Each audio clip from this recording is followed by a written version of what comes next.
Chers pauvres, vous qui ne disposez pas des ressources réputées suffisantes pour vivre dignement dans une société, vous avez ma compassion.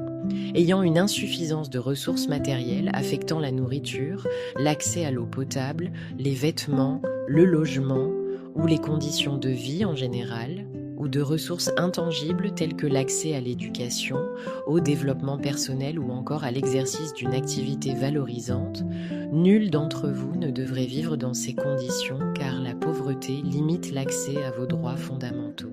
Avant de poursuivre, aimez cette vidéo et abonnez-vous à la chaîne pour voir plus de contenu. De plus, vous êtes confrontés à toute une palette d'inégalités qui se renforcent les unes sur les autres. Celles-ci limitent vos possibilités à vous réaliser pleinement. Inégalités qui finissent par vous isoler de votre famille et de vos amis, vous faire perdre espoir et vous sentir impuissant et exclu.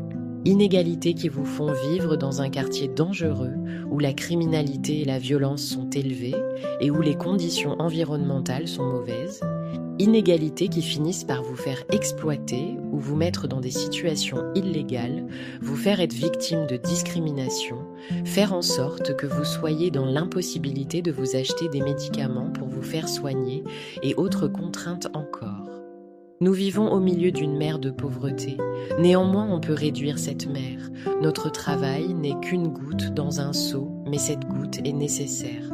Cette citation de Mère Teresa résume assez bien le travail que nous devons effectuer avec les moyens qu'on dispose pour éradiquer la pauvreté dans ce monde.